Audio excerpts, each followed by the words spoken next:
I'm tired. I am sick of constantly feeling like I need to do something with my hair in order to feel beautiful. And wearing extensions 90% of the time does not help with that at all. It does have long term effect, especially when it's being done back to back to back to back to back to back to back. So let's just get right into it. Welcome to my closet. Here we're going to talk about hair. Hi, my name is Desiree. Welcome to my channel. Hi, my name is Desiree and I have hair dysmorphia. Alright, so first off, let's define what hair dysmorphia is. All right, y'all. I don't think there's an actual definition because I don't think it's an actual thing, but this AI definition says hair dysmorphia is a mental health condition characterized by excessive preoccupation with perceived flaws or defects in one's hair. Individuals with hair dysmorphia may spend a significant amount of time thinking about checking or grooming their hair and may experience significant distress and impairment in their daily lives. Interesting.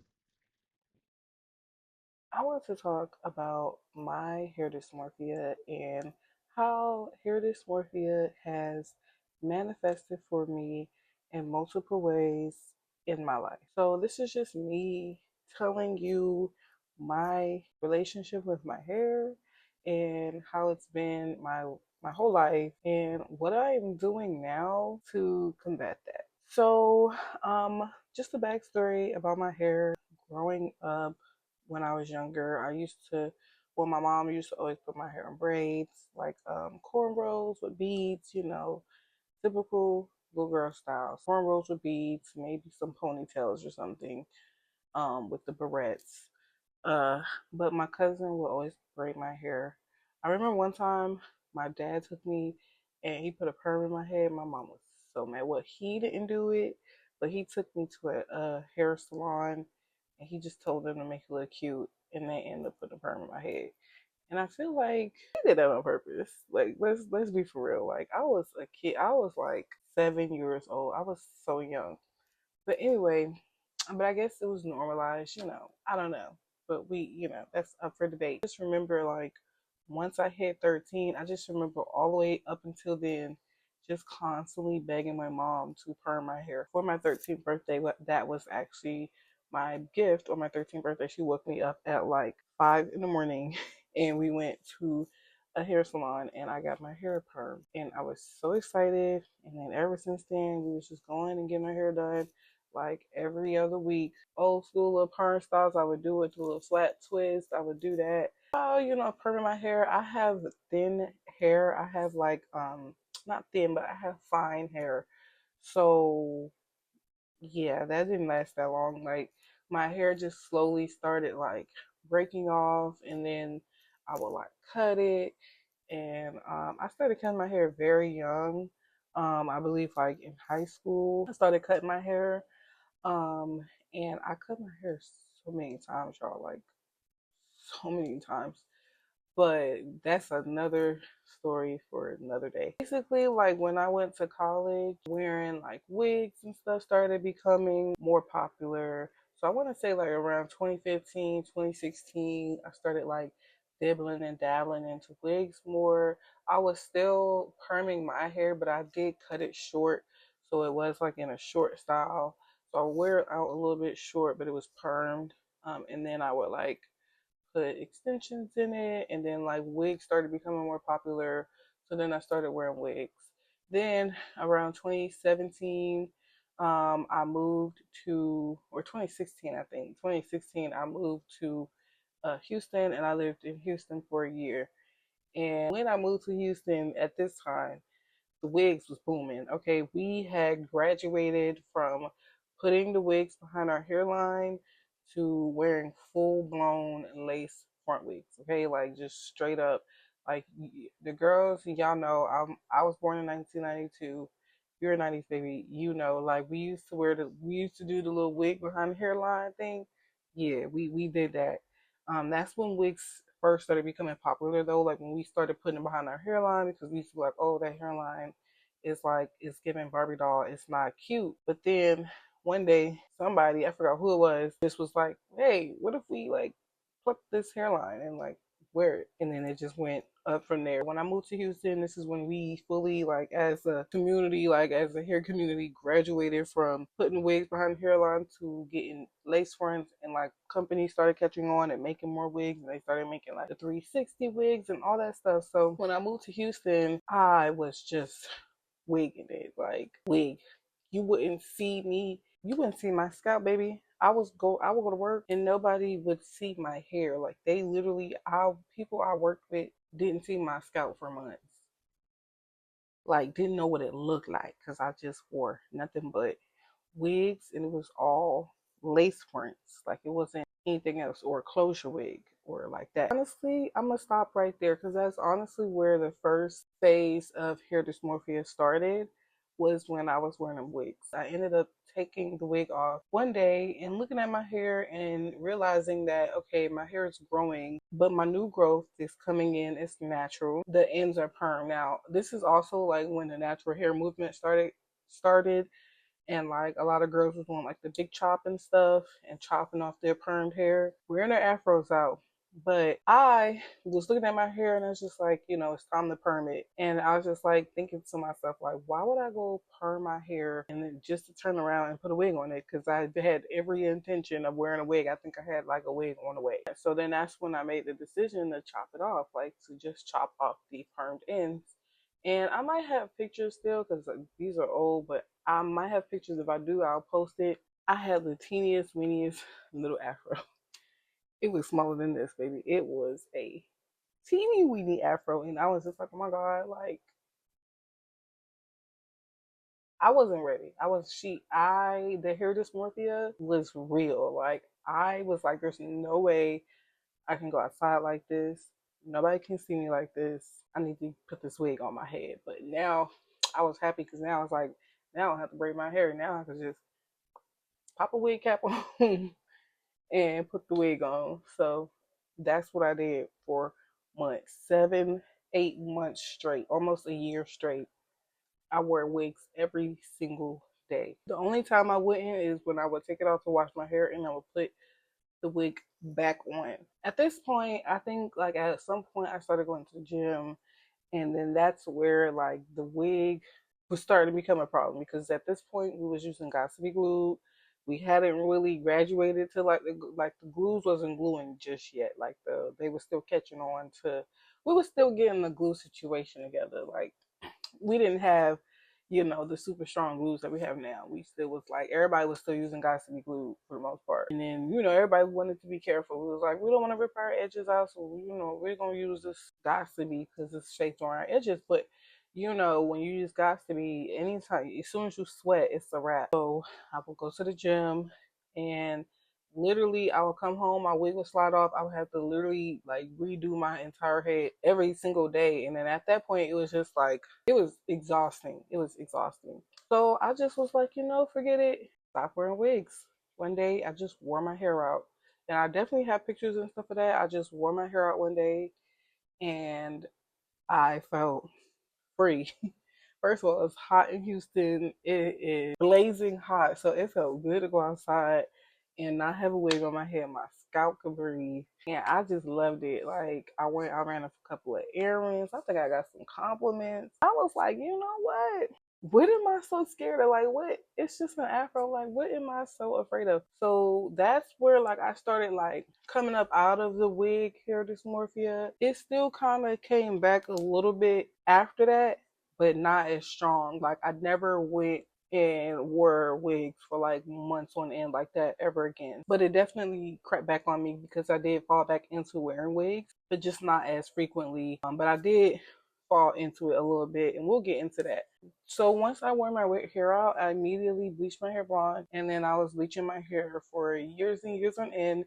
And actually, the last time I bleached my hair was last year. I love bleaching my hair blonde. Actually, I'm actually like fighting the urge to do that now. Right now, I want to just throw my hair out in its natural color. There's still a little bit of blonde left on the ends, but as I trim my ends, that will obviously be going away. The other form of hair dysmorphia that I ran into, which I didn't realize was another form of hair dysmorphia. I was living in Kansas City, started slipping back into the wig dysmorphia. So I did start wearing wigs frequently again and sleeping in them, and like started feeling a little uncomfortable wearing my hair, but I was still bleaching my hair, but I was wearing the wigs more than I was wearing my hair. It was after COVID. It was definitely after COVID. So it has not been that long since I've stopped wearing wigs. And I have no intention of wearing a wig unless it's like something that matches, like, my hair texture. I don't have any desire to wear a wig at the moment. So I truly believe I'm over that form of hair dysmorphia. But another form of hair dysmorphia, which I figured out, it's not even just the wigs, it's like more so everything. It's a styling, like just constantly feeling like you have to style your hair. And that is the recent form of hair dysmorphia that I realized that I've been suffering from. I want to say ever since I stopped wearing wigs, so like the past 3 to 4 years, even longer than that, because like I said, I have never gotten to a time where I wore wigs that frequently. But outside of the wigs, I would still style my hair like crazy, y'all. Like there was like rarely a time where I would wear my hair out, put braids in, take that out, wear my hair out for a day or two, put a wig on. And that's when I was doing wigs. But then when I stopped wearing wigs and I had no longer had a desire to wear wigs anymore, then I started finding myself doing the same thing with different styles. Do some box braids, take those out, do some twists, take those out, do a crochet style. And even like as of recent, so today is March the 6th, and roughly about a month ago, I took out my last hairstyle, which was this crochet hairstyle. It was so pretty. I actually love crochet hairstyles, and I'm definitely going to be doing it again with human hair. I love the crochet hairstyles, but when I went to go, I was about to take that hairstyle out. I was literally like with my hands in my hair thinking, okay, what are you gonna do next? Like, what are you about to do to your hair? You're gonna take this out, wash your hair, and then what are you gonna do? Are you gonna do braids? Are you gonna do twists? Like, I have hair on hand at my house, so I'm literally just taking my hair out, like thinking to myself, what are you about to do? And then I had to stop myself and be like, wait a minute, why do I feel like I need to immediately turn around and put in another style? I just had this crochet in for like 2 weeks. Before that, I had another style in for 2 weeks. Before that, I had another style in for a few weeks. Before that, I had another style in. There has not been a time recently since before I've intentionally wore my hair out like this that I've actively wore my hair out. Part of it was because my hair was damaged. Let's be honest. So a lot of that blonde hair that was on my ends was very damaged. It was very just, it was breaking off, especially because I had worn like clip-ins and then I was straightening my hair. So a lot of that hair, so I did end up having to cut my hair. So my hair is a lot shorter than what it was when I took out the crochet style. But I did cut a lot of that hair off because it was a lot of split ends, dead ends. It was just clearly needed to go. Like it was see-through. It was terrible. I just decided I'm gonna be intentional with my hair now. Um, and I realized that I do have hair dysmorphia because I feel the need to constantly have extensions in my hair, whether it be a wig, whether it be braids, whether it be twists, whether it be a ponytail, whether it be, like any kind of extensions. I felt and I still feel the need to put extensions in my hair, and I don't feel comfortable when I don't have extensions in my hair. I'm feeling more comfortable now because, like I said, in 2 days, like today's the 6th, and I took my hair out on the 7th. So tomorrow will be officially a month that I've worn just my hair. I've been wearing it mostly in a wash and go style just because it's so short, and I feel like this style suits it the best. But once it gets a little longer, I will stretch it more and do twist outs because I do like that too, because I twist it up. Usually wear the twist for a few days and then pull out the twist when I'm, ready to go out and be cute. But right now, the wash and go is very, it's eating right now. So I just been sticking with the wash and go. But that's what I'm doing right now. to actively get over my hair dysmorphia.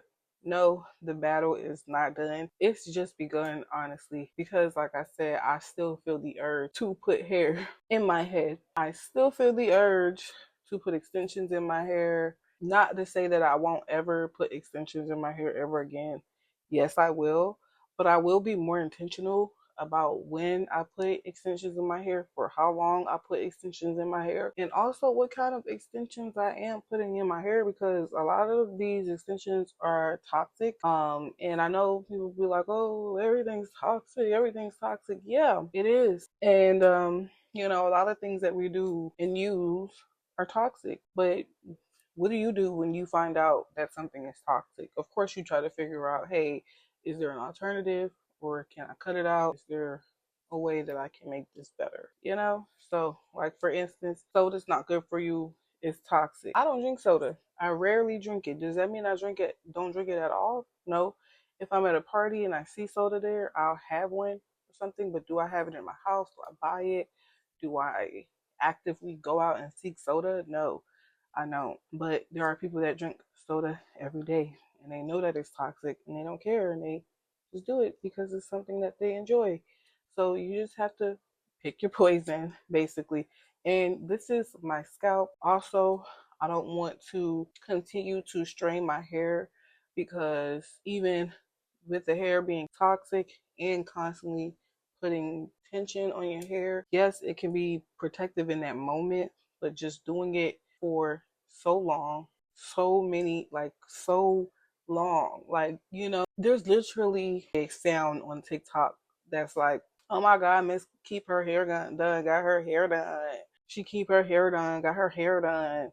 So it's like you constantly keeping your hair done. You're constantly putting your hair under unnecessary stress. Our hair is light, it's fluffy, it grows upward, it grows out. Putting braids in it, putting extension in it weighs it down. And yes, it can be protective. I know there's gonna be people in the comments, "Oh, extensions grew my knotless box braids grew my hair." Yes, it did, but that's because you wore them for 2 to 3 months, and then maybe you took your hair out, let your hair breathe. A couple of months later, put some in your hair again, but not like a week later.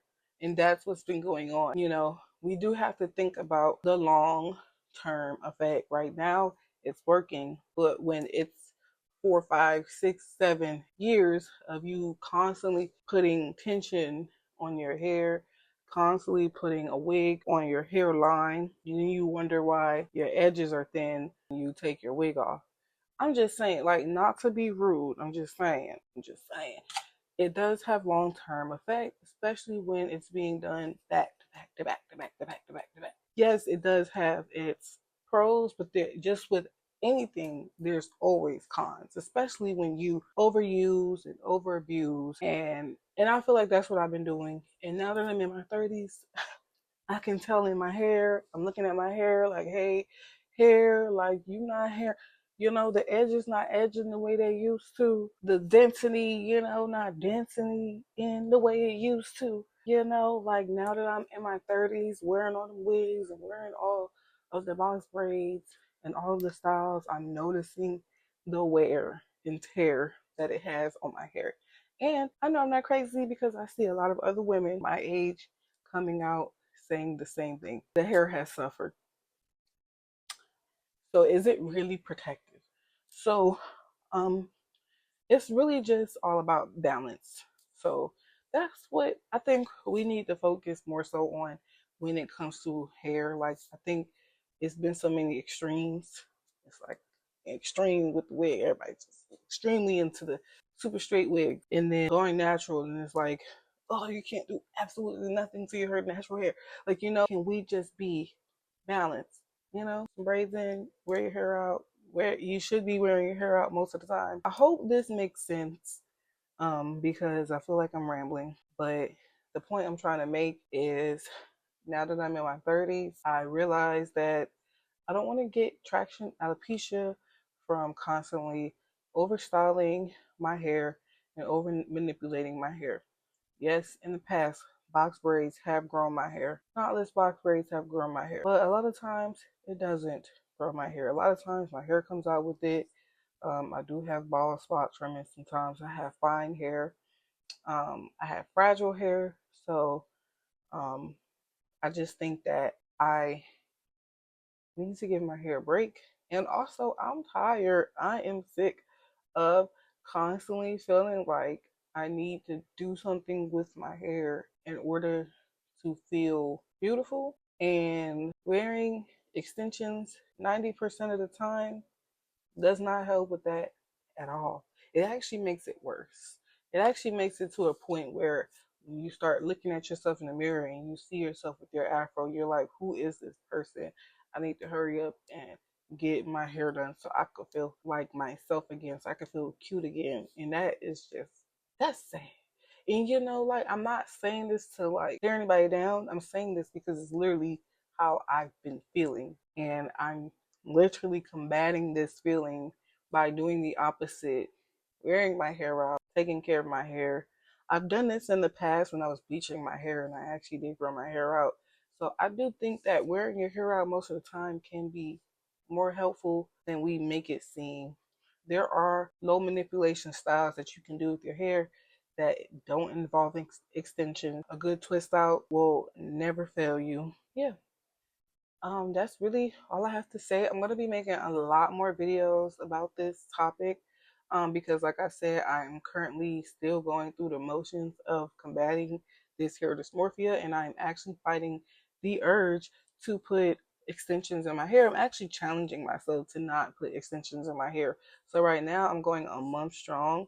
I want to see how long I can go, and you guys, I have a vacation coming up in July, and I'm probably gonna be doing other trips in between them. But I have an actual 7 day cruise coming up in July, and I low key want to work up my courage to just wear my natural hair on vacation. And I feel like I'm gonna do that. I'm gonna do it, but I gotta work my way up there because right now I'm not there. Right now, I kind of want to get some braids, and I'll just use. I've been finding some like brands that are like safer to use that are not as toxic. Like I said, I'm not. It's not like I'm not gonna get braids, but I'm just gonna be more intentional. Not as much. I want to just do like a protective style, maybe 2 to 3 times a year, because that's really what you're supposed to do is wear a couple of times a year, and then rock it out. So and I've been feeling so free wearing my natural hair out and washing my hair every couple of days, and my hair be smelling good, feeling good, looking moisturized, and I'm starting to slowly get used to looking in the mirror and like, this is me. This is literally me with nothing added, and I love it. And what you see is what you get. So yeah, like I said, stay tuned. We are on this journey together.